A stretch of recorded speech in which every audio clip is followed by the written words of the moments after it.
Izinkan khatib sampaikan hikmah ibadah haji dan kurban. Mungkin Jumat lalu sudah disampaikan tentang fikih-fikihnya. Ini kita ambil tentang hikmahnya. Perintah berhaji di dalam Al-Quran surah Ali Imran ayat 96, wa atimmul hajja wal umrata lillah, dan sempurnakanlah haji dan umrahmu karena Allah. Haji itu sebuah ibadah termasuk rukun Islam yang kelima, dilaksanakan menuju ke Baitullah, dimulai dengan niat ihram, kemudian kita menuju wukuf di Arafah, lalu tawaf, sa'i, tahallul, dan tertib. Itulah rukun-rukun haji. Di dalam ayat lain, surah Ali Imran, ayat 97, Allah berfirman, walillahi 'alan nasi hijjul baiti man istata'a ilaihi sabila. Allah wajibkan haji bagi orang-orang yang mampu melaksanakan perjalanan ke Baitullah. Jadi haji itu pertama walillah, karena Allah. Niatnya karena Allah. Bukan pamer harta, bukan pamer kekayaan. Karena orang kaya pun ada yang tidak naik haji, tukang bubur pun bisa naik haji. Ada sinetron, tukang haji, tukang bubur naik haji.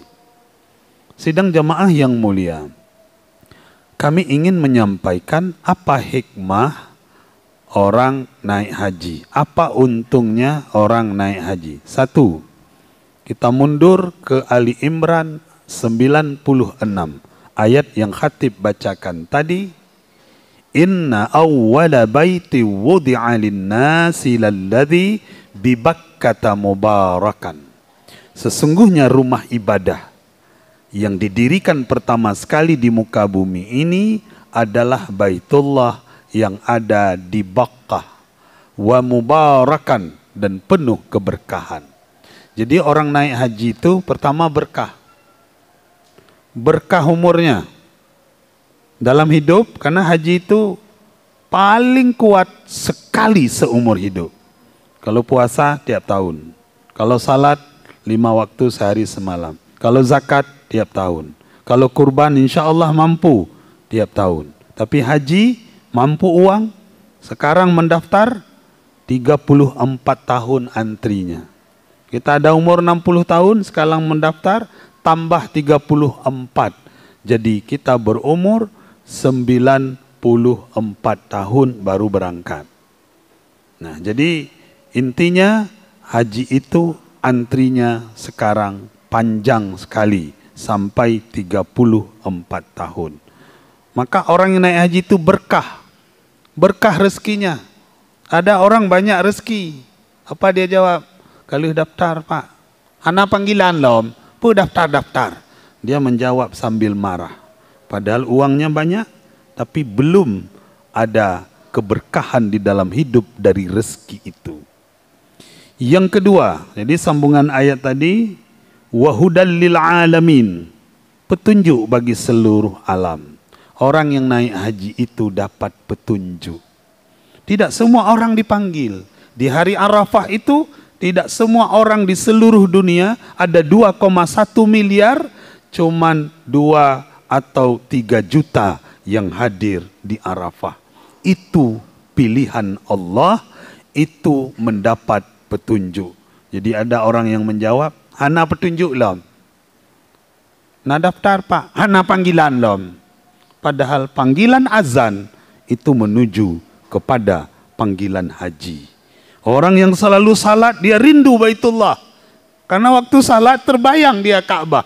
Waktu haji, ketika melihat Ka'bah, air matanya bersyucuran. Nyopat Baitullah, nyopat rumahmu ya Allah. Kadang-kadang sampai di situ, mulutnya kaku, hatinya bergetar, air mata menetes. karena dia ada keberkahan, dapat petunjuk. Wa hudal lil alamin. Kemudian yang keempat, orang yang naik haji itu orangnya mendapat keamanan lahir dan batin. Maka ada ayat, fihi ayatum bayyinatum maqamu Ibrahim. Ciri-ciri Baitullah itu ada makam Ibrahim. Wa man dakhalahu kana aminan. So yang tamong dalam Masjidil Haram tentram hatinya. Walaupun padat, nggak usah susah. Mau tawaf, orang barat, gue pikir. Orang non-muslim capek dia pikir. Bagaimana bisa ketika 5 menit saf kamu atu, padahal urang tengah tawaf. Hanya dengan kamat, di situ berhenti tawaf dan saf itu rapi. Aman, tidak ada yang terinjak, jangan takut, cuman jaga saja. Ada jamaah yang tinggi besar, kadang watejak kenang singke dan sebagainya. Tapi semuanya sedang menuju Allah. Terakhir orang naik haji itu keuntungannya adalah tidak pernah rugi. Tidak pernah rugi. Allahumma ja'al hajjam mabrura. Ya Allah, jadikanlah haji kami haji yang mabrur. Wa sa'yam mashkura, sa'i yang diterima. Wa dzambam maghfura, dosa yang diampuni. Wa amalan salihan maqbula, amal saleh yang diterima. Wa tijaratan lan tabur, sebuah perniagaan yang tidak pernah rugi. Allah menjamin orang yang pulang dari haji tidak pernah jatuh miskin. Pulang dari haji, mau haji lagi, termasuk umrah. Orang yang pulang umrah, dia gigih karena terus berusaha. Di sana ada Safa dan Marwah, itu lambang kegigihan Siti Hajar. Kegigihan akan menghasilkan dari usaha. Maka orang yang keluar hartanya di jalan Allah, Allah menjamin. Orang yang bersedekah, ini hari Jumat, nah sedekah, tidak jatuh miskin. Orang yang kaya keluarkan zakat, akan berkat. Orang yang punya harta akan berkurban. Insya Allah tahun depan dikali lipatkan hartanya dari kurban yang sudah disembelih. Janji Allah. Kalau Allah ngomong Allah tidak betul, tidak tepat, sungguh Nabi Musa tidak mau memukulkan tongkatnya ke laut ketika Allah menyuruh perintah. Ya Musa, pukulkan tongkatmu ke laut. Begitu dipukul, laut terbelah. Nabi Musa enggak protes, karena itu perintah Allah. Menyutanya sering protes. Pakon hanapoh, Fir'aun mentang ya Allah. Tidak. Jadi janji Allah jangan dibantah. Sidang jamaah yang mulia, ini keuntungan berhaji. Kemudian yang kedua, mereka naik haji, kita di sini di tanah air, apa yang kita lakukan? 1. Rasulullah menganjurkan dari tanggal 1 Zulhijjah sampai 10 Zulhijjah, perbanyak amalan, perbanyak zikir, perbanyak puasa sunat. Bolehkah puasa dari tanggal 1 sampai 10? Boleh. Cuman tanggal 10-nya baik penuh. Pagi kita puasa, jangan makan dulu, pergi salat Id, pulang salat hari raya, baru berbuka. Tapi 1 sampai 9 ada ibadah yang dijanjikan oleh Allah, pahalanya berlipat ganda, termasuk puasa 8 Zulhijjah, disebut puasa Tarwiyah, 9 Zulhijjah disebut puasa Arafah. Barang siapa yang berpuasa di hari Arafah, mereka akan diampuni dosanya 2 tahun. 1 tahun yang telah lalu, 1 tahun dosa yang akan datang. Nah ini kita yang di tanah air. Yang kedua, tanggal 10, paginya pergi salat Id, itu datangnya setahun sekali. Yang ketiga, setelah khatib turun mimbar, kita pulang ke rumah, berbuka puasa. Tanggal 10 itu karena nggak boleh sampai sore. Haram hukumnya berpuasa penuh di hari raya Id. Barulah kita sembelih kurban. Mana perintah berkurban? Tadi ayat yang khatib bacakan surah Al-Kautsar. Perintahnya indah sekali. Dimulai dengan kegembiraan. Inna a'tayna kal kautsar. Sesungguhnya Allah memberimu nikmat yang banyak. Cita pikir-pikir. Nah nikmat lut. napeng lu. 1 ekor sapi 3 juta. Naik haji 48 juta. Ini potong sapi 3 juta. Napeng lu, na nikmat lu. Coba duduk nanti malam. Pikir-pikir. Terima kasih yang sudah mendaftar untuk kurban. Yang belum mendaftar, daftar. Karena janji Allah, Allah memberimu nikmat yang banyak. Fasalli li rabbika wanhar. Salat kamu, sembelih kurban. Orang berkurban sangat erat dengan salat. Orang naik haji sangat erat dengan salat. Di dalam salat ada Baitullah, ada kiblat. Di dalam haji ada kiblat. Jadi itu sangat terkait dengan salat. Orang berkurban itu menyembelih binatang, menyembelih hewan, itu ada terkait dengan salat. Supaya manusia itu tidak sombong. Orang salat sujud. Kepala di tanah, kaki bak tanah. Bahasa Aceh, santut ule ngan ujung kaki. Maka selesai salat, jangan sombong. Orang yang menyembelih kurban, menyembelih sifat kebinatangan. Kadang-kadang hewan itu sombong, suka menandu orang, kemudian suka-sukanya, tidak mengenal milik orang, dia rakus, maka sifat-sifat hewaniah kita sembelih, tinggallah sifat-sifat rabbaniyah di dalam diri kita. Nah, itulah hikmah dari berkurban. Kembali kepada nikmat Allah. Adakah nikmat Allah? Saya ulang lagi, ini waktu tinggal beberapa menit lagi. Kalau nggak salah pernah saya sampaikan di sini, mengukur kita mampu atau tidak berkurban. Caranya bagaimana? Proyeksikan bagi orang yang merokok. Ini mohon maaf, bagi yang merokok jangan tersinggung. Kalau ada orang merokok, 1 hari sebungkus. Harga rokok itu sebungkus 20.000.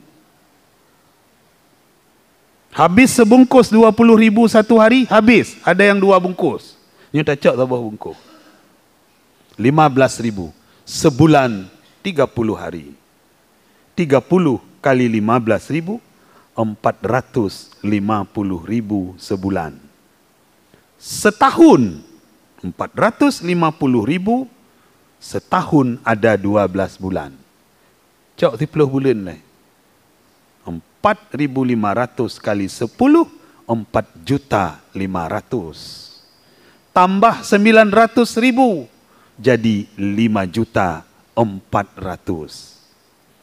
Berhenti dia merokok. Nah, ini baru masuk penanjian iklan. Merokok membunuhmu. 1. Merokok sakit jantung. Merokok mengganggu janin wanita hamil. Merokok membuat paru-paru rusak. Merokok mengganggu orang lain, perokok pasif. Merokok membakar uang. Nah, ini iklan. Kemudian iklan merokok berlobang lehermu. Ada iklan berlobang leher gara-gara api rokok. Sekarang iklan berkurban. Berkurban membuat dirimu takwa. Berkurban dekat dengan Allah. Berkurban dekat dengan Rasulullah. Berkurban dekat dengan manusia. Jadi dagingnya dibagi fakir miskin, karib kerabat, dan boleh kita makan. Berkurban membuat kamu meningkatkan sikap sosial, membantu orang lain. Berkurban menjauhkan kamu dari bakhil. Berkurban menjauhkan kamu dari neraka. Berkurban membuat kurbanmu hewan untuk kendaraan menuju surga. Tak banding-banding. Berhenti aja merokok. 1 bungkus. Kalau ada yang 2 bungkus, sudah 9 juta setahun. Kalau sebungkus, 5, 4, 10 juta setahun. Kalau yang sebungkus dia berhenti tadi, 5.400.000, kurban 3 juta, ada lebihnya 2.400.000. Ambil untuk dia. Yang lebihnya, yang 3 juta kasih ke masjid. Kami rasa itu sangat logis. Terima kasih. Barakallahu li wa lakum fil Qur'anil azim wa nafa'ani wa iyyakum bima fihi minal ayati wa dzikril hakim wa taqabbala minni wa minkum tilawatahu innahu huwal ghafurur rahim.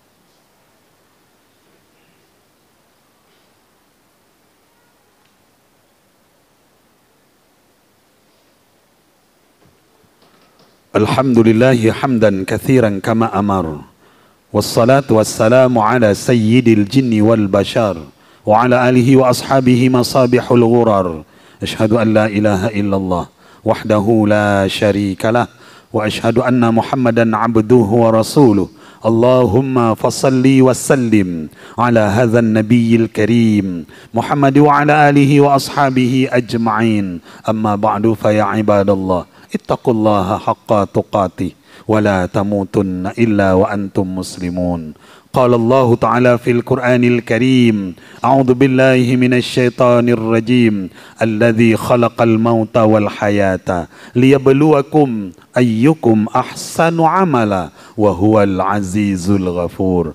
إن الله وملائكته يصلون على النبي يا أيها الذين آمنوا صلوا عليه وسلموا تسليما. اللهم اغفر للمسلمين والمسلمات والمؤمنين والمؤمنات الأحياء منهم والأموات ويا قاضي الحاجات. ربنا ظلمنا أنفسنا وإن لم تغفر لنا وترحمنا لنكونن من الخاسرين. اللهم إنك عفو كريم حليم تحب العفو فاعف عنا يا كريم. اللهم اجعلهم حجا مبرورا وسعيا مشكورا وذنبا مغفورا وعملا صالحا مقبولا وتجارة لن تبور يا علم ما في الصدور. أخرجنا يا الله من الظلمات إلى النور. ربنا آتنا في الدنيا حسنة وفي الآخرة حسنة وقنا عذاب النار وأدخلنا الجنة مع الأبرار يا عزيز يا غفار يا رب العالمين. والحمد لله رب العالمين ولذكر الله أكبر.